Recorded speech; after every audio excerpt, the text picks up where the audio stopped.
SMT Nation, we back nation. We've got an update out of, I guess we'll call it Big Cable. They're starting to deploy infrastructure for their cellular network, and that's going to save them a ton of money and get them away from Verizon usage a little bit. So this is probably, music to the ears of investors at Comcast in terms of owners' economics.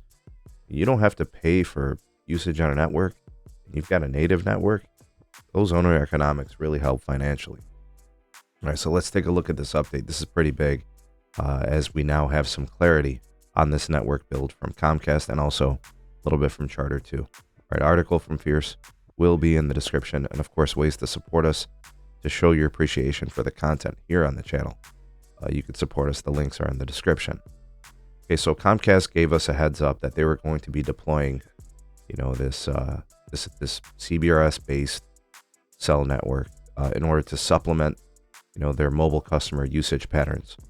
What they've done is they've taken locations that they deem to be high usage, and they have, I guess, started to deploy this. This is a Strand mount small cell, and they're very cheap, effective, efficient, super easy to install in order to get customer usage of gigs of data off of the Verizon network and onto their own native network using their infrastructure, their fiber and coaxial as the backhaul.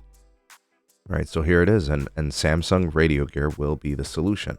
So these little small cells, these little, strand mounts as they refer to them, are going to be the solution for both Comcast and Charter, and I think Cox too. Right, these cable operators, because they have access, they own these aerial cables, right? They just attach these things on there super easy. They connect in minutes. They configure easily. They're cheap, and they're going to carry loads of data over band 48 CBRS. And actually, I believe with respect to this particular update from Comcast, these will be 5G enabled, which means they'll be N48. Now, don't quote me on the performance. I don't have any data or testing to show any of that.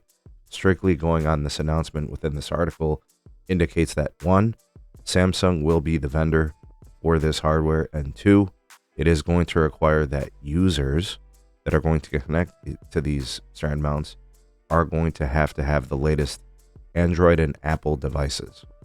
Now, the reason for it, have that being the case, having to have a more modern smartphone, is you're going to need dual SIM capability, which says to me that you're going to have to activate either a physical SIM and or an additional SIM through eSIM, right? Or because no phones, at least not North American phones, have two dual SIMs that are or dual SIMs that are physical SIMs. So it's basically going to be the iPhone, or if you have any of these newer like Galaxies or Google phones where you can run dual SIM. Okay, so that throws a wrench into the woodworks. That means Comcast and Charter with Spectrum, and Xfinity, they're going to have to push their customers to have newer modern phones because that's the way this is going to have to be. It's going to be dual SIM, dual standby. DSDS is what that's referred to as.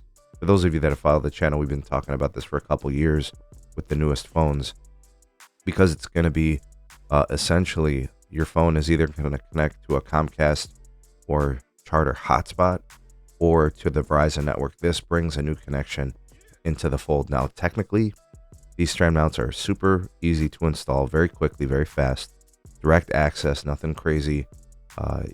Plug and play, very small, very light. It's very convenient and a perfect setup for the company. So they're going to do this, right? But I do find it interesting that, the way that it's going to run with this dual SIM setup could create a problem. And even if they have this stuff deployed, phones might not be connecting to it. So Charter is going to be deploying Nokia solutions for this, right, with Spectrum. Comcast is going with Samsung. We'll see if there's a difference there, which one ends up being better. And we'll see how this goes with respect to activation. So this is good for Comcast for cost of operations, right? But it's not good in the sense that some users' smartphones won't be able to connect to it, right? We'll see, but I think most folks with the modern iPhone should be golden. We'll see what percentage of customers have that? That's a good question to ask at the next earnings call, right? Or maybe the following one once all this stuff starts to get deployed. But this is huge because if Comcast has these Strand mounts plus their hotspots, right, with their Wi-Fi connections, they're really trying to lighten up, how much usage they have on the Verizon network, saving them money and improving their margins. All right, what say you? What do you guys think of all this? Sound off in the comment section below.